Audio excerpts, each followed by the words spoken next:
What a special time to be together.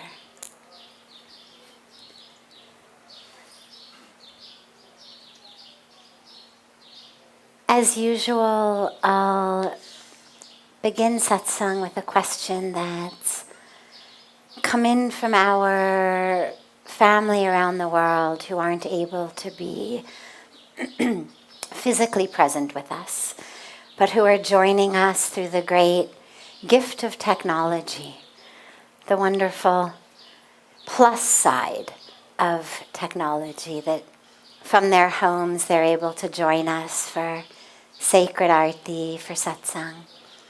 So we'll take a question from them first and then open it up to any questions that anyone here might have.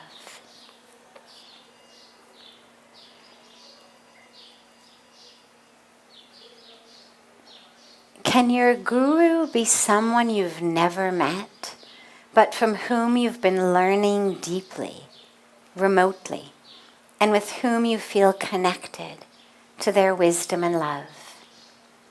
Absolutely.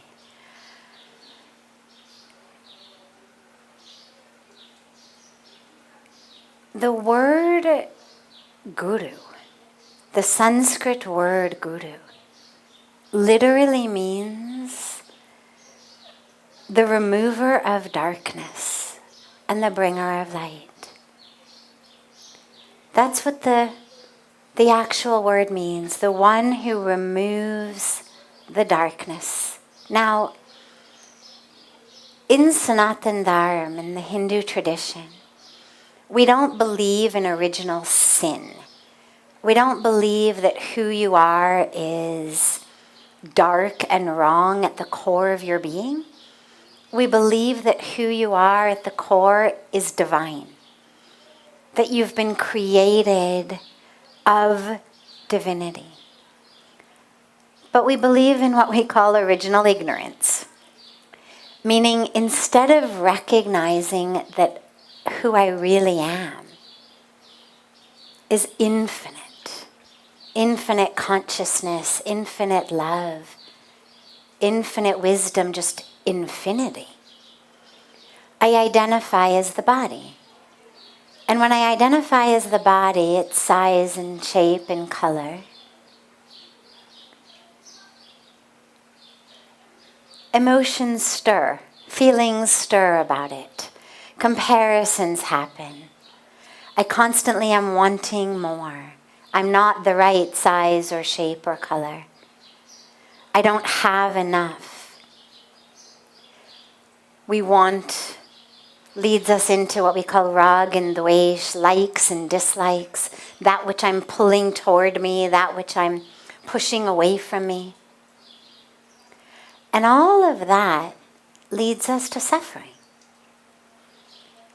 I mean, how do you feel when you are feeling like you're not enough, like you don't have enough, that you're on the losing side of a competition that you've created in your mind between you and someone else? How does it feel to feel jealous, to feel greedy, to feel angry? Well, these are not pleasant feeling states. It's not like, oh wow, I can't wait till I'm jealous again. That feels so good. Boy, I can't wait till, I feel again like I'm just a worthless piece of junk, because that feels so good. It feels horrible. And so we suffer. Not because we are wrong, but simply because we are ignorant. So simply our thoughts are wrong. Our thought pattern is wrong that says, you are this body, you are the role. On a serious level, you are things that have happened to you. You are the abuse, abandonment, betrayal, lying, cheating that you've experienced. You are the trauma you've been through. Right? We identify with all of that. And then we suffer. So that's the darkness that we talk about when we pray. Asatoma sadgamaya, tamsoma jyotirgamaya, mrityorma amritam gamaya. When we say, lead me from falsehood to truth, darkness to light, it's not saying lead me from this horrible, evil being I am, dark being I am, to being okay. It's leading me from darkness of ignorance, falsehood, an identification with the body that is born and dies. So the guru then is the one who removes that darkness and who shows us the light of ourselves. The guru is the one who allows us to see the light of our self. Do you have to be in the physical presence of the guru? No. Does your guru even have to still be alive? No. Did you ever have to have met your guru? No.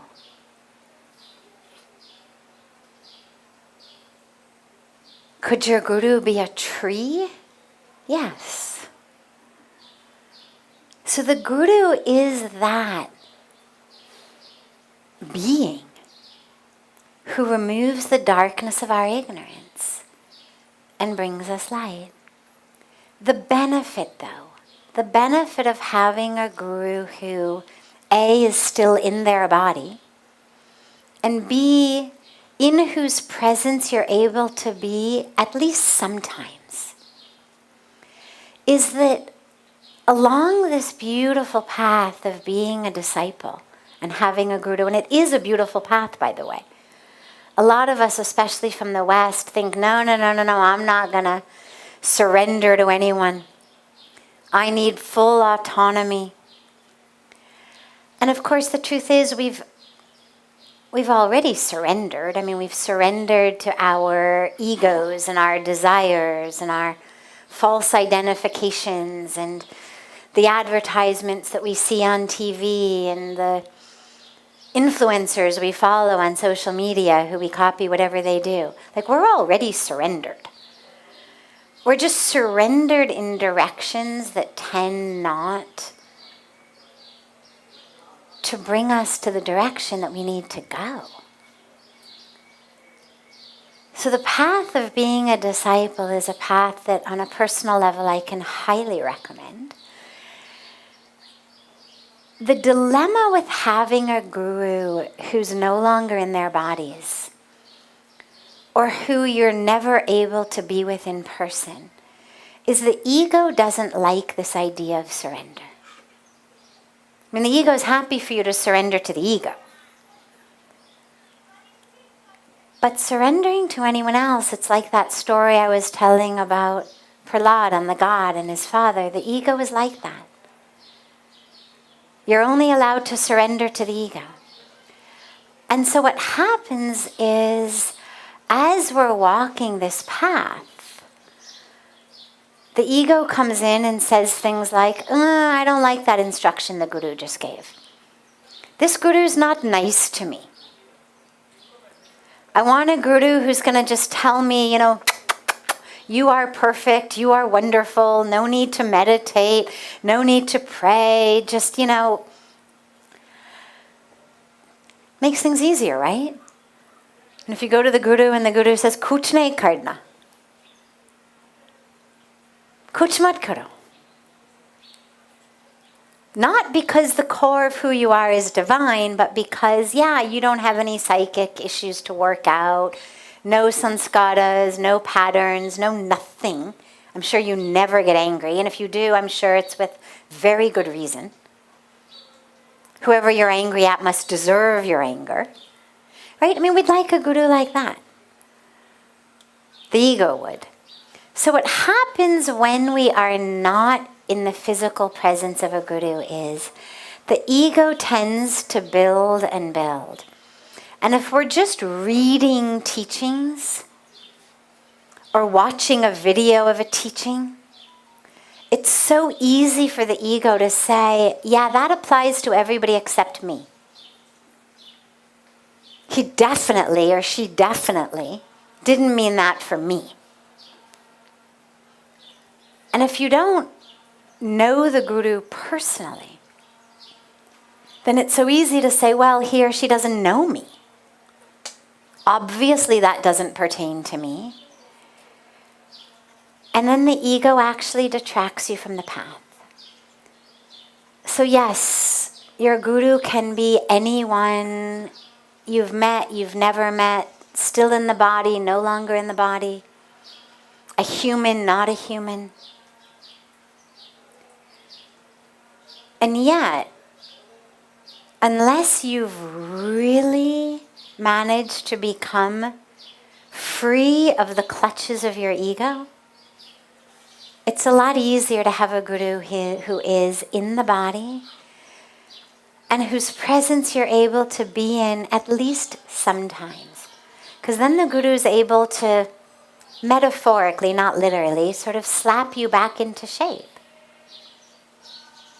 I remember when my Guru, Pujya Swamiji, told me in the very beginning, been here probably less than a year, he looked at me. I was telling him something that felt very deep and very important and very real. I was upset about something. And I felt very righteous about being upset about it. And of course, I wanted him to tell me that I was fully right in being upset about it. And he looks at me and he says, "You're the stupidest smart person I've ever met." It's pretty hard to feel self-righteous after that. And he then proceeded to explain to me in a very loving but clear way that my entire way of thinking about the situation was so twisted and such a product of the workings of my ego. But if I didn't have a Guru in the body to whom I could say that, it was very likely that my ego would have just felt very self-righteous in being upset about that. So I recommend having a Guru. I recommend, to whatever extent possible, having a Guru you can be with at least sometimes. And by the way, this leads us lastly to a question I get asked a lot, which is, can you have two Gurus? And the answer is yes.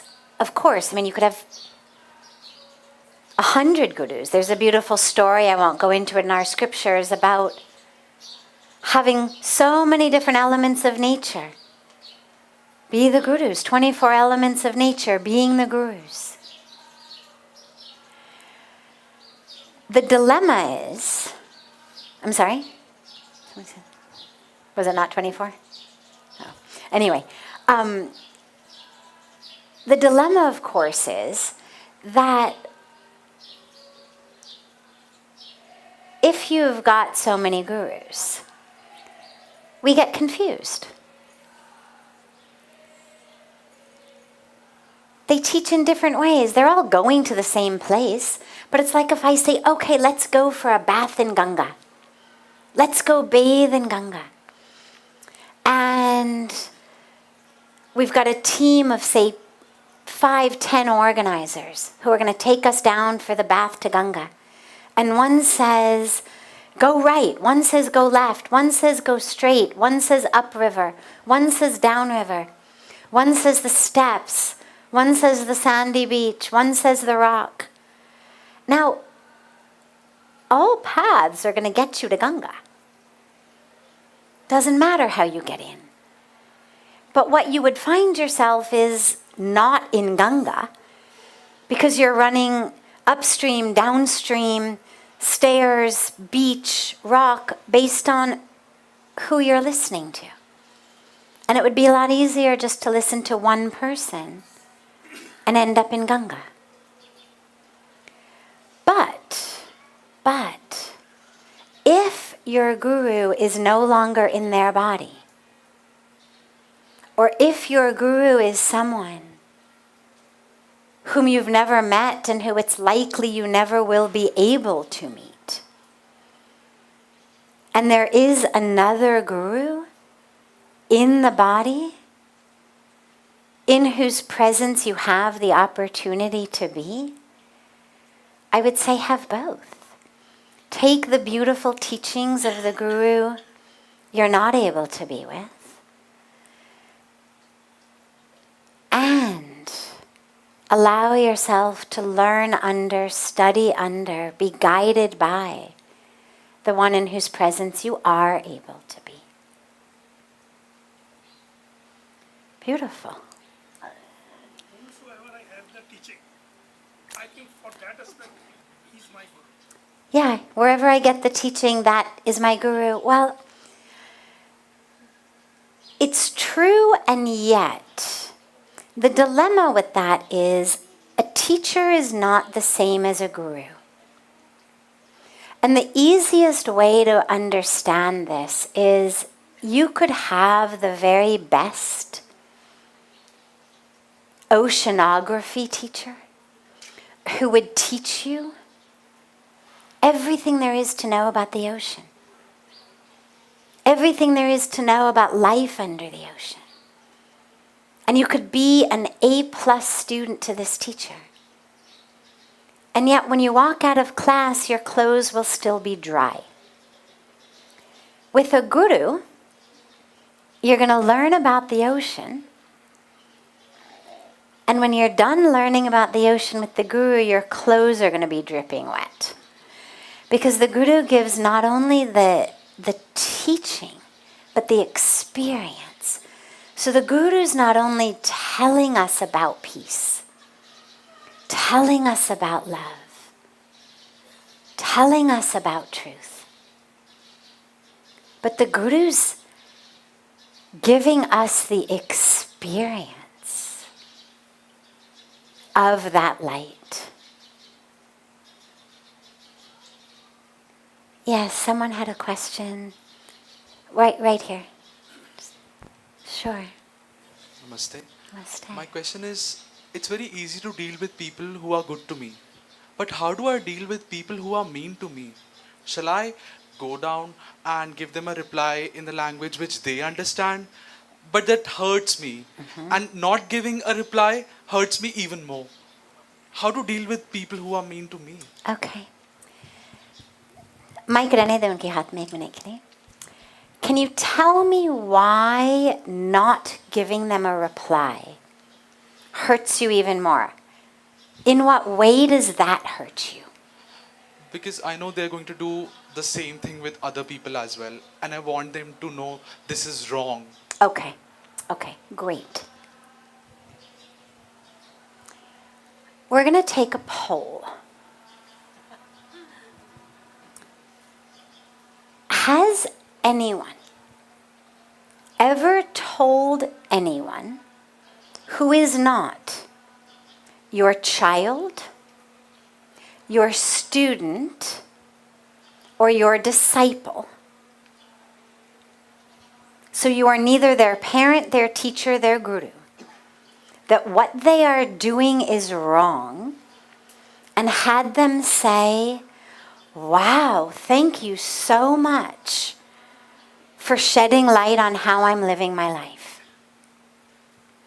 Hang on, raise your hand if you have ever had someone you've told that what they're doing in life is wrong. They're not your child, your student, your disciple. And they've pretty much responded with anything other than, are you done yet? Or thanks but no thanks, or something a lot ruder, right? I mean, you ask the question like we actually have options. If by telling someone who has hurt me that what they did is wrong, I actually have the chance to change how they live, by all means do it. What I've seen in life is that only works when they're your children, your student, or your disciple. Or a friend or someone who recognizes your wisdom and has come and said, can you guide me? Can you help me? In general, unsolicited advice of how we might live our lives in better, smarter ways isn't usually something that anybody ever takes with gratitude or even implements. I mean, maybe they're polite. Maybe they say, thank you so much. And they walk away and they're like, ugh. Right? Now, responding to them in that moment with anger hurts you. Of course it hurts you. It's like that famous saying, getting angry is like drinking poison and expecting the other person to die. So we know that. But it's also important to realize that it doesn't actually achieve our goal. If it did, we'd be in a much more stuck situation. It hurts, but it serves something. But here it hurts and it doesn't serve anything. Now, if we don't respond, what we have to realize is there is a force in nature that thankfully is not under our control, called karma. What I plant, I get. The seeds I am planting are going to grow into trees in my life. I don't need you to stand there and remind them to grow in that way. I always say we're not the karmic police. You know, until and unless God comes down and says, could you be my secretary? You know, I find myself forgetting things now and then. Could you remind me who deserves what? Until and unless God does that, your concern is one thing only. In this moment, how am I supposed to walk closer to my truth? How am I in this moment supposed to peel back another layer of who I am, of my truth? Everything that happens to us is coming to give us that opportunity. Someone being hurtful to us is not a problem for us to solve. It's an opportunity for us to grow. It's an opportunity for us to learn who we are. I mean, think about it. Let's say I say to you, you have got the ugliest purple dreadlocks that I've ever seen. Okay? Now, you've barely got any hair at all. You know you don't have dreadlocks. Forget it being purple. Forget it being ugly. If I say to you, you've got the ugliest purple dreadlocks I've ever seen, are you going to be upset? I won't react perhaps. You won't react because what you know is you don't have purple dreadlocks, meaning either I'm blind or I'm crazy. One or the other. You're not going to find yourself start pulling out a hand mirror or your phone and making sure that you haven't suddenly grown purple dreadlocks. Right? You know, I don't have purple dreadlocks. Either I can't see or something in my brain is malfunctioning. In the same way, when people are hurtful to you, it's not about you. It's about them. Like me saying you have purple dreadlocks is about either I've got a problem with my eyes or I've got a problem in my brain. But it's not about you. You don't have purple dreadlocks. The problem is in me. And if I'm mean to you and I'm hurtful to you, well, that's because that's what I've got. We only share what we have. If what I'm sharing is hurt and pain and misery. It's because that's what I've got. It's because inside of me there is hurt and pain and misery. And so when people give you hurt, it's because that's all they have. An air conditioner can only give cold air. A heater can only give hot air. It's not their fault. It's all they've got. If I'm miserable, knowingly or unknowingly, I'm going to spread misery. If I'm in joy, in peace, in love, in truth, that's what I'm going to share. We think sometimes that not reacting makes us weak. And if I don't give them a piece of my mind, show them who's boss,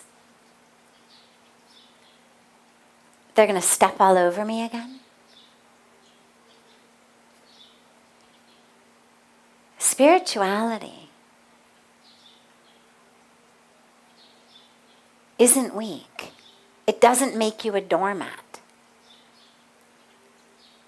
What it does is enable you to progress on your path regardless of the karmic dramas of the people around you. Otherwise, if I've got to spend my life reacting to your karmic drama and your karmic drama and your karmic drama, where's the time for me to know who I am? The point is, regardless of your drama, I'm anchored in myself. So anchor in yourself. But now, lastly, that doesn't mean that you keep knowingly putting yourself in situations where you're going to be hurt. Doesn't mean you leave your common sense at the door. Someone hurts you, okay. Well, you have two opportunities. You have the opportunity for inner growth, and you have the opportunity to choose differently next time. You get bit by a dog, walking through a path in the park, you take another path next time. But don't allow it to be something that undoes your grounding and your anchoring in who you are. They're opportunities. Beautiful. We'll take one more question tonight. Yes, in the back. Firstly, I am very happy to be here. One sec, he's giving you the mic. I was just checking to see if we had any kids Firstly, questions. I am very happy to be here. Today is my 80th birthday, and I would need your blessing and blessing of everybody here. Happy birthday. Thank you. I've been many times I came before, and see, it's not a question. I want you to, your experience and knowledge, throw little light. As everybody knows, one said we have a destiny. We all say destiny, destiny and all. And parallelly, when we say the free will or our karma. So sometimes you have between these two elements, looks contrary. That's this thing, if you could just, thank you. Sure. And it's a beautiful place to end tonight as we move into Holi. So, karma literally means action. Karma is action. Every action has, as physics tells us, an equal and opposite reaction. Now, when we speak about the law of karma, it's not quite as simple as a literal boomerang. Nonetheless, everything we do has a result that is in line with what we've done. I plant an apple seed, I get an apple tree. I plant an orange seed, I get an orange tree.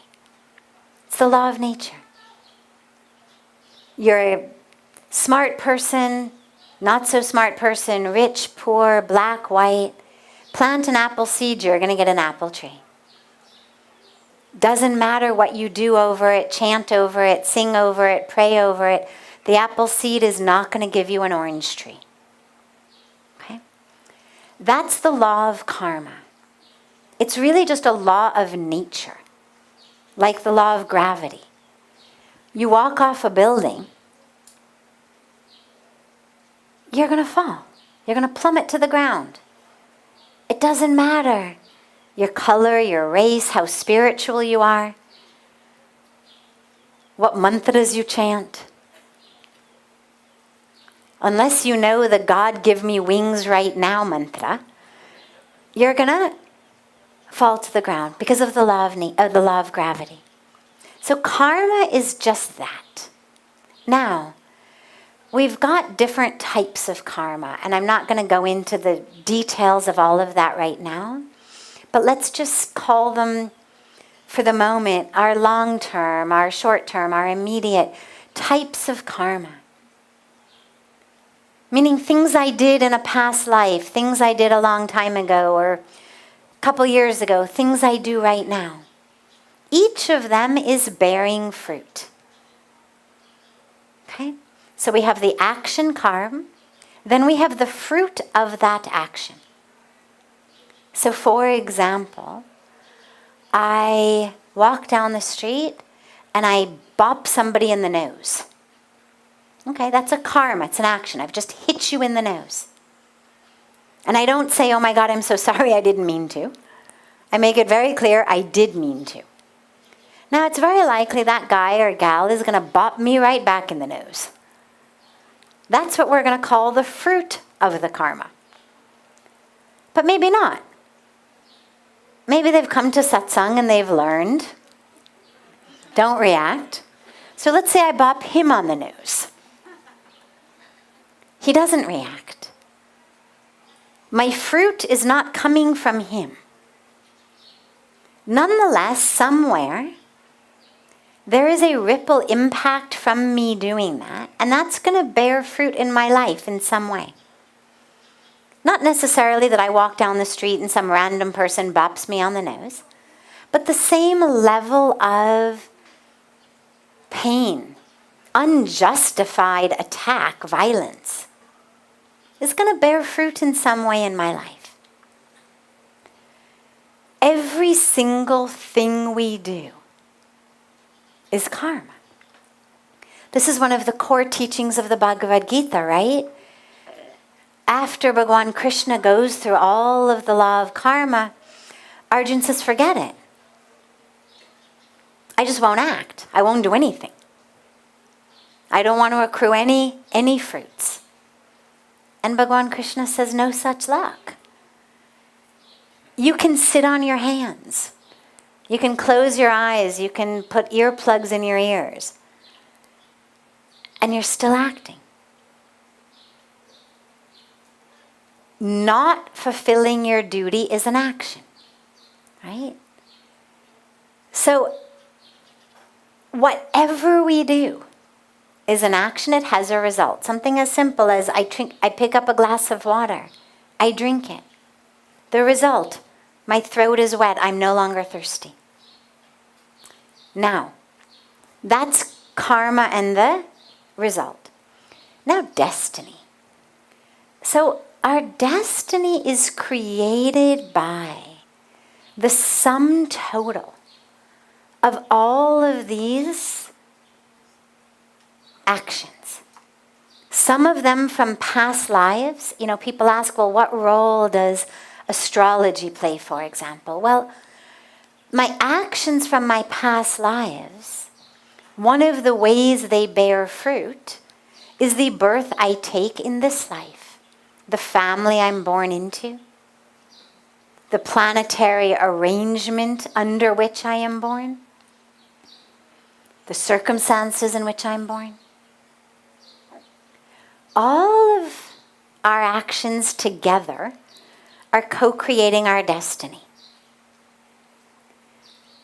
The easiest way to think about it, I was just sharing this a few nights ago, is let's say that the sum total of all your past actions is a cow. Okay? You can't change it. You can't send it back and get something else in exchange. All of your past karmas leading up to this moment have led to your destiny of this moment, which is a cow. Now, a cow gives milk. If it's organic, if the cow is treated like a beloved member of the family, never harmed, its babies drink the milk, well then, the milk that's left over after the babies drink is nourishing and nurturing for us. We can drink it, we can use it to make ghee, dahi, paneer. We become nurtured, nourished. The cow also gives us gobar, poop. If we use that in our fields, we have a great harvest. It's a fantastic organic fertilizer. But if we eat the poop and put the milk in our fields, we get sick, the crops die.